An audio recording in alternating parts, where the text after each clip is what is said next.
honorees. Our first honoree that we will be honoring will be the first Deputy Fire Chief, the first African-American Deputy Fire Chief in the city of Paterson, Mr. Michael.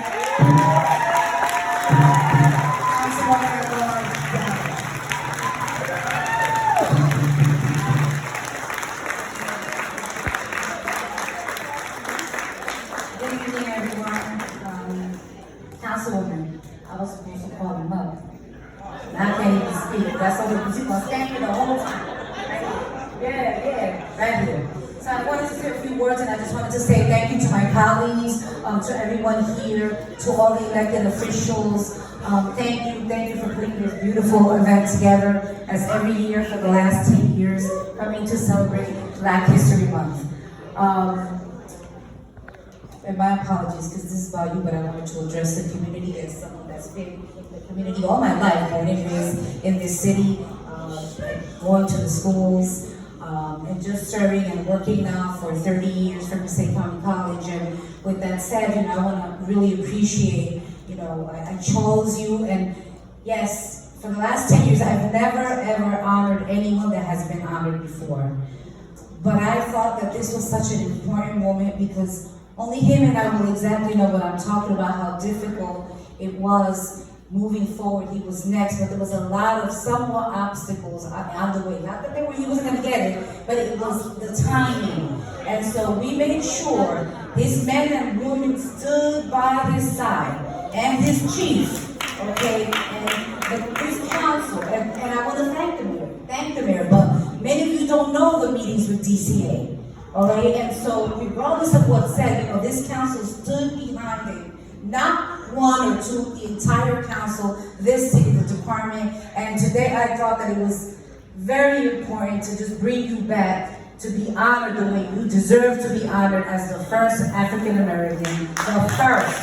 All right, thank you for all that you do in our schools. You're volunteering, you're a businessman, you're a husband, you're a father, and you are an example of what any young man in this city of Paterson will want to be. So I want to say thank you and congratulations.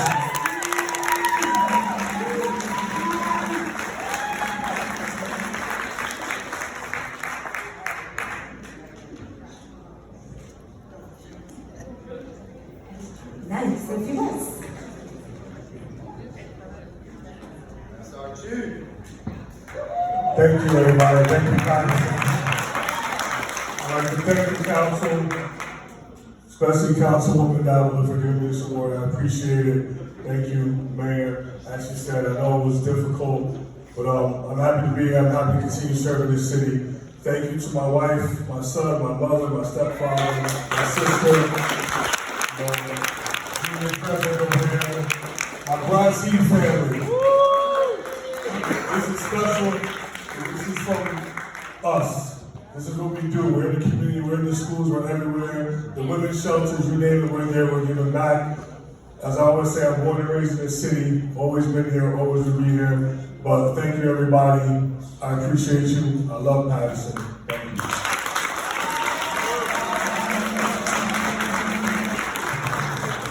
The first ward, Councilman Jackson will be honoring his honoree.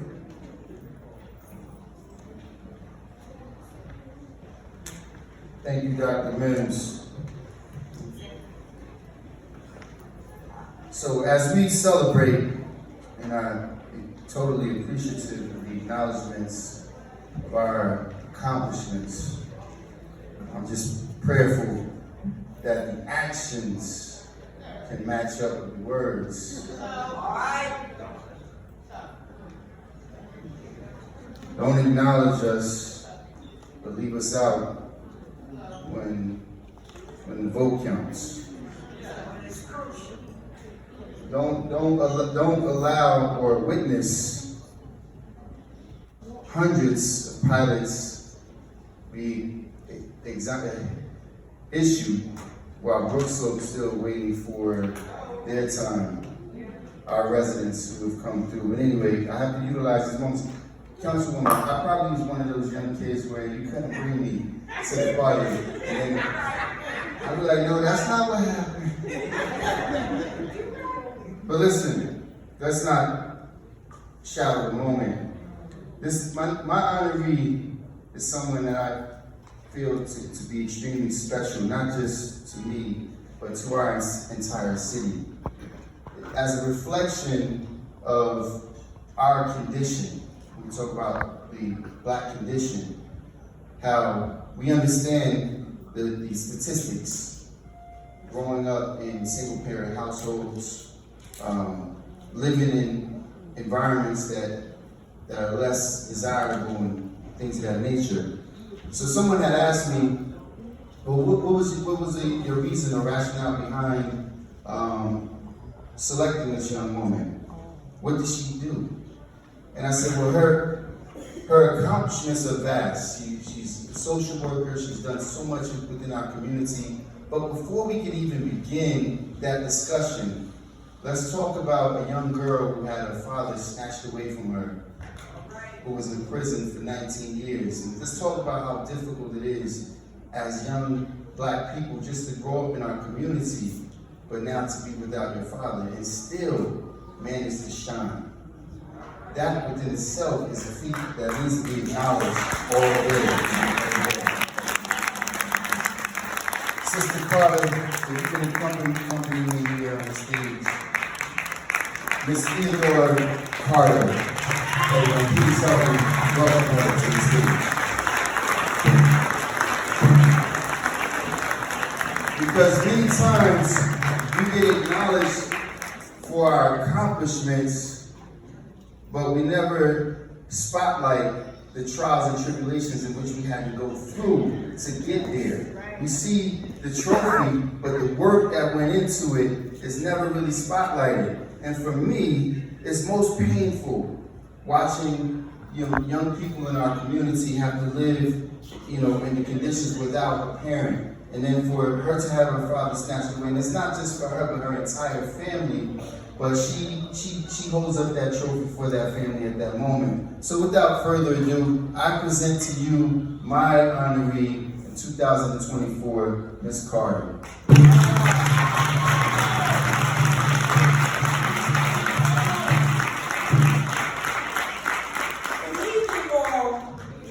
Before I even say anything, I gotta give God the honor. Because there's nobody but God that has me standing today. So, Father, I thank you. I thank you for covering me. I thank you for loving me. I thank you for honoring me. Oh, and most of all, I thank you for knowing me and my worth. So, I'm not going to hold you and keep you long. I want to thank the Honorable Michael Jackson. I call him MJ. I call him MJ, and I want to thank all the Honorable Council. And I have to shout out my support network. Oh, my love bug. My bestie that's been by my side for 45 years. We've been through Eastside. We've been through everything. And addiction. And now we stand here. Oh, thank God. Thank God. I love Paterson. I'm a Patersonian by heart. That's why I won't leave. Yes. And I just want to thank everybody. Miss Vera,